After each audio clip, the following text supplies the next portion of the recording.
Hill House stood alone, isolated, brooding. It crouched at the end of a long winding drive, shrouded by ancient oaks and choked by grasping ivy. For decades, whispers followed its name, tales of tragedy and madness seeping from its very foundation. Some houses are born bad, they said. Hill House was born evil. It waited, a hungry predator, for its next victims, and they were coming. Drawn to its malevolent embrace by curiosity, by desperation, by forces they couldn't begin to comprehend.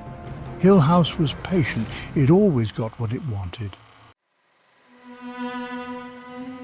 Eleanor Vance was unremarkable, quiet, unseen. She lived in the shadow of her invalid mother, her days a monotonous blur of duty and resentment. Her own desires, her own dreams lay buried beneath a mountain of obligation. Then the letter arrived, an invitation, a chance to escape the suffocating confines of her life and contribute to something meaningful. Dr. John Montague was conducting a study on the paranormal at Hill House. Eleanor, with her own brush with the unexplained, felt a flicker of hope. Destiny, she thought. The drive was long, the road twisting and turning like a serpent through the desolate countryside. With each passing mile, the weight of Eleanor's apprehension grew heavier. Doubt gnawed at her. What was she doing? As the car rounded the final bend and Hill House loomed into view, Eleanor's breath caught in her throat. It was more imposing, more menacing than she could have imagined. A shiver ran down her spine. She had a sudden, overwhelming urge to turn back, to run, but it was too late. She was here now. Section 4, Hill House, a portrait of decay. This house, once a grand symbol of opulence and architectural beauty, now stands as a haunting reminder of time's relentless march. Its walls, which once echoed with laughter and life, now tell a different story. The house loomed over them, its facade a canvas of peeling paint and crumbling stone. Each crack and crevice seemed to whisper secrets of the past, tales of joy and sorrow interwoven in its very structure. Windows, like vacant eyes, stared down at them. These windows, once portals to the outside world, now seemed to guard the house's mysteries, their broken panes reflecting a history long forgotten. The air hung heavy, thick with the scent of damp earth and decay. It felt wrong. Every breath taken inside this house was a reminder of its slow, inevitable decline. Inside, shadows danced in the flickering light that struggled to penetrate the grime-coated windows. The dim light cast eerie shapes on the walls, making the house feel alive, as if it were breathing. Dust lay thick on every surface, undisturbed for years. Each piece of furniture, each forgotten trinket, was a testament to the passage of time, frozen in a moment of abandonment. The air was cold, unnaturally still. It was as if the house itself was holding its breath, waiting for something or someone to break the silence. I felt a prickling sensation on the back of my neck, as if I were being watched, judged. The feeling was inescapable, a constant reminder that this house, with all its decay and desolation, was still very much alive in its own way. Section 5. The Whispers in the Walls. Night fell, shrouding Hill House in an impenetrable darkness. The ancient mansion stood like a sentinel, its secrets hidden within the shadows. The wind howled through the trees, adding to the eerie atmosphere that surrounded the house. Eleanor lay awake in the oppressive silence of her room, her nerves stretched taut. She could feel the weight of the house pressing down on her, as if it were alive and watching her every move. The darkness seemed to close in around her, making it hard to breathe. The house creaked and groaned around her, a symphony of unsettling noises. Each sound seemed to have a life of its own, echoing through the empty halls and rooms. The walls seemed to whisper secrets, their voices barely audible but unmistakable. A floorboard creaked in the hallway outside my door. Footsteps? I held my breath, straining to hear more. The sound was faint but unmistakable, growing louder with each passing second. Eleanor sat up, her heart pounding in her chest. A low whisper, barely audible, seemed to emanate from the walls themselves. She could almost make out words, but they were just out of reach, like a forgotten memory trying to resurface. Then a deafening bang from somewhere deep within the house shattered the silence. The noise was so sudden and loud that it made her jump, her heart racing even faster. I cried out, my blood turning to ice. The fear was overwhelming, paralyzing me in place. I could feel the presence of something unseen, lurking in the darkness, waiting for the right moment to strike. Section 6. Strangers in the Night. The night was thick with an unsettling silence, the kind that makes you feel like you're being watched. The old mansion stood like a sentinel, its windows dark and foreboding, whispering secrets of the past. Dr. Montague found her there, huddled in the darkness, her eyes wide with fear. The shadows seemed to cling to her, as if the house itself was trying to consume her. He was a curious man, drawn to the mysteries of the unknown. His fascination with the supernatural had led him to many places, but none as enigmatic as Hill House. With him were Theodora, an artist seeking inspiration, her eyes always searching for the next muse. The dim light of the house cast eerie shadows on her sketches, making them come alive in the most unsettling ways. And Luke, the heir to Hill House, his motives shrouded in secrecy. He walked the halls with a sense of ownership, yet there was a nervous energy about him, as if he knew more than he let on. Are you all right, Eleanor? The concern in his voice was genuine, cutting through the oppressive atmosphere of the house. Yes, just startled. Eleanor's voice trembled slightly, betraying her attempt to appear composed. This place is something else, isn't it? The question hung in the air, the weight of the house's history pressing down on them. We all have our reasons for being here, but this house, it feels different. There's something almost alive about it, don't you think?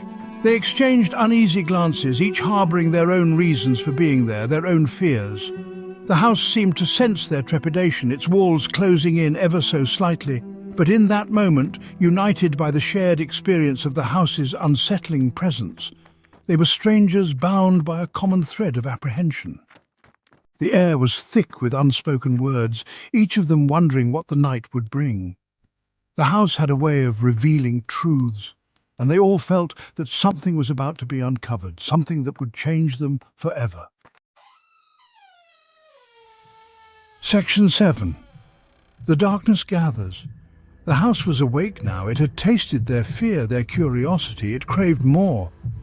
As the night wore on, the shadows seemed to deepen, the air growing colder, more oppressive. None of them knew the horrors that awaited them, the secrets that lay buried within the walls of Hill House. They were but pawns in a game they didn't understand. And Hill House, a malevolent entity masquerading as a dwelling, was playing to win.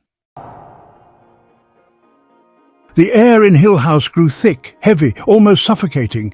It was as if the very atmosphere conspired to keep its secrets hidden, to trap its inhabitants in a web of dread. It pressed down on Eleanor's chest, stealing her breath, making her heart race with an unnameable fear. She could feel the weight of the house's history bearing down on her, a legacy of sorrow and despair. Each step through the endless hallways felt like wading through deep water, every movement slow and laboured. The walls seemed to close in on her, the darkness growing thicker with each passing moment. Shadows stretched and twisted, no longer content to lurk in corners. They seemed to have a life of their own, creeping along the walls, reaching out with dark tendrils. They reached out like grasping claws, as if trying to pull her into the darkness, to make her one with the house's malevolent spirit. Eleanor felt eyes on her constantly, an unrelenting gaze that pierced through her very soul. She could sense the presence of unseen watchers, their cold, calculating eyes following her every move. Cold, unseen eyes that followed her every move, never blinking, never relenting. It was as if the house itself was alive, watching, waiting. A shiver ran down her spine, a constant companion in the growing chill of the house. The cold seemed to seep into her bones, a reminder of the house's icy grip on her soul. Even the sunlight, when it dared to penetrate the gloom, offered no warmth. It was a pale, sickly light that only served to highlight the decay and desolation within. It only served to illuminate the dust motes dancing in the air, a macabre waltz of decay. Sleep offered no escape from the house's relentless grip. Nightmares, vivid and terrifying, plagued her. They were filled with images of the house's dark past, of the tormented souls that still lingered within its walls. Faceless figures with eyes that burned like hot coals whispered her name, their voices a haunting melody that echoed in her mind. Their voices echoed in her skull long after she woke, leaving her trembling, drenched in a cold sweat. The line between dream and reality blurred, making it impossible to tell where one ended and the other began. The line between dream and reality blurred, leaving Eleanor lost in a waking nightmare.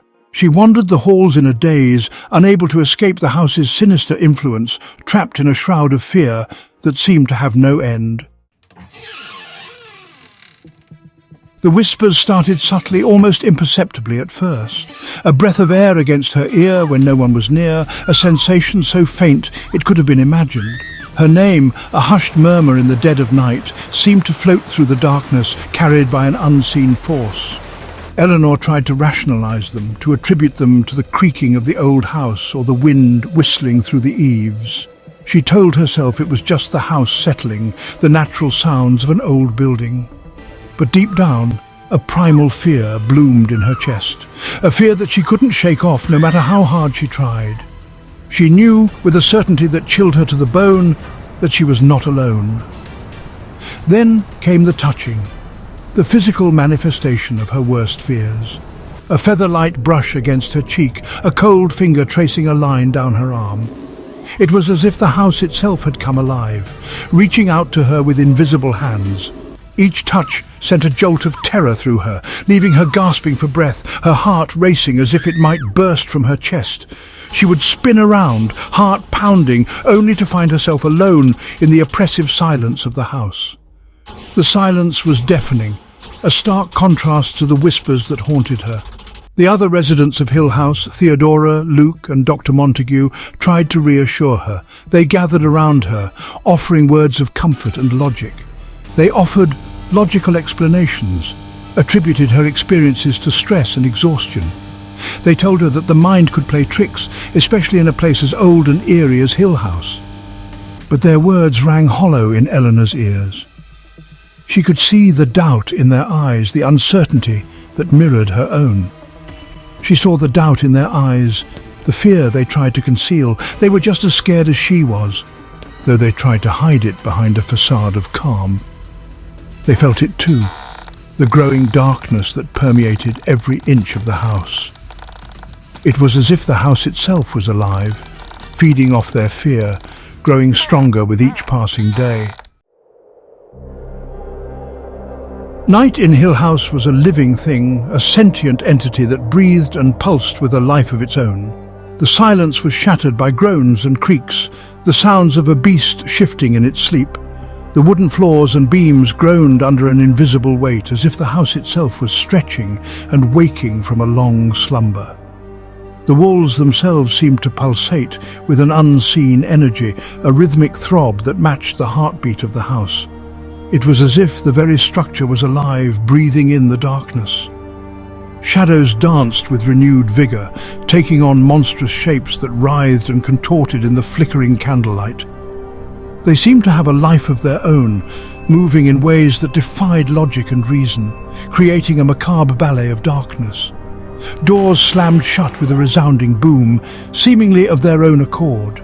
Each slam echoed through the empty halls, a thunderous reminder of the house's restless spirit. Footsteps echoed in the hallways, heavy and deliberate. Yet when Eleanor gathered the courage to investigate, she found nothing. The sound was there, unmistakable. But the source remained elusive, hidden in the shadows. Only the oppressive silence and the feeling of being watched, always watched. It was a sensation that clung to her, a constant reminder that she was never truly alone in Hill House. One particularly harrowing night, Eleanor lay in bed, her body rigid with terror. The darkness seemed to close in around her, suffocating and oppressive, as if the house itself was trying to consume her. The house seemed to throb around her, a symphony of unsettling noises. Every creak, every groan, every whisper seemed to be a part of a larger, more sinister melody. Then a voice, low and guttural, emanated from the walls themselves. It was a voice that seemed to come from the very bowels of the house, filled with malice and malevolence. It spoke of unspeakable horrors, of pain and suffering, of things that should never be spoken aloud.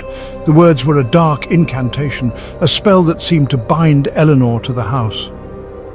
Eleanor buried her head under the covers, but the voice seemed to seep into her very bones, poisoning her mind with its dark whispers.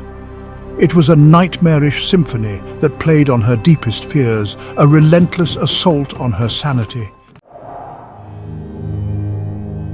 The name Eleanor echoed through the darkened halls of Hill House. It was a constant refrain, whispered on the wind, scratched on the walls, breathed against her skin. It seemed to emanate from the very fabric of the house, a malevolent entity fixated on her and her alone. She would be going about her day, attempting to maintain a semblance of normalcy, when suddenly her name would pierce the silence. It was a chilling juxtaposition, the sound of her own name, a source of comfort and familiarity, twisted into something sinister and threatening. The others heard it too, her name being called. Their concern for her grew, but it was laced with a growing unease. They couldn't deny the reality of what was happening, but they couldn't offer an explanation either. Hill House was tightening its grip on them, and Eleanor was its primary target.